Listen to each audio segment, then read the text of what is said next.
নমস্কার বন্ধুরা, আমি মধুমিতা। আজকে আপনাদের সামনে একটা সিম্পল রেসিপি নিয়ে আসছি। সেটা হচ্ছে মসুরির ডাল দিয়ে লতি দিয়ে একটা ডাল করে দেখাবো, আপনারা দেখতে থাকুন। কড়া গরম হয়ে গেছে বন্ধুরা, এখন আমি দিয়ে দিলাম পরিমাণ মতো জল। বন্ধুরা, এখানে আমি 1.5 কাপ আন্দাজ মসুরির ডাল নিয়ে নিয়েছি। এইটাকে ধুয়ে ভালো করে এখন আমি জলের মধ্যে দিয়ে দিই। বন্ধুরা, ডালটা ধুয়ে নিয়ে এসেছি, এখন আমি জলের মধ্যে দিয়ে দিচ্ছি। বন্ধুরা, এখন ডালটা আমি সেদ্ধ করতে দিয়ে দিলাম। বন্ধুরা, ডালটাকে আমি কিছুক্ষণের জন্য ঢেকে দিলাম। ডালের মধ্যে দিয়ে দিলাম 4টা কাঁচা লঙ্কা। বন্ধুরা, লতাগুলোকে আমি এইভাবে ছোটো ছোটো করে কেটে নিয়েছি। আর লতা দিয়ে প্রায় লোকে চিংড়ি মাছ বা শুটকি মাছ বা ভাজা যে কোনো কিছু খেয়ে থাকে, কিন্তু আজকে আমি ডাল দিয়ে করে খাবো। তো আপনারাও ডাল দিয়ে করে খেয়ে দেখবেন, কেমন লাগে কমেন্টে জানাবেন। এবার আমি ঢাকনাটা খুলে নেব।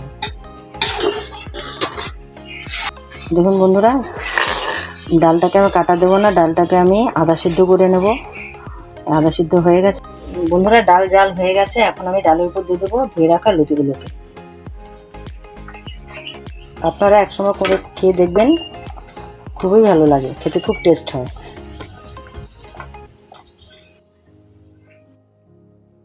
বন্ধুরা, এখন আমি ডালের উপর দিয়ে দিলাম পরিমাণ মতো নুন, তারপর দিলাম পরিমাণ মতো হলুদ গুঁড়ো।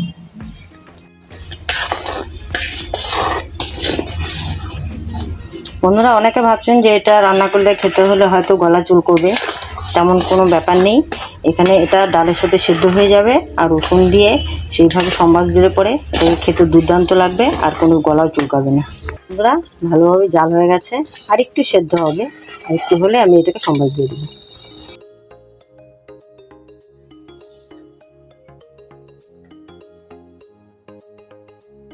বন্ধুরা, দেখুন ডালটাও সেদ্ধ হয়ে গেছে, ঘন হয়ে গেছে, আর লতাগুলোও সিদ্ধ হয়ে গেছে। এখন এটাকে আমি সম্বাস দিয়ে নেব, নামিয়ে নেব। এখন বন্ধুরা, এখন আমি ডালটাকে নামিয়ে নিচ্ছি।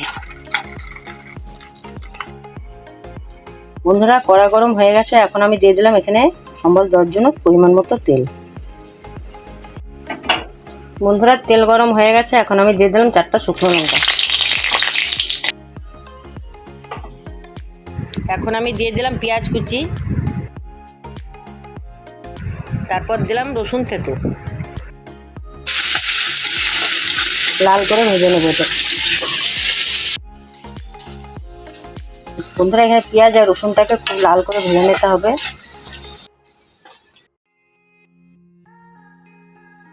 ভেজে নিয়েছি পেঁয়াজ আর রসুনটাকে। এবার আমি ঘন করে রেখেছি, এখন এটাকে আমি দিয়ে দেব।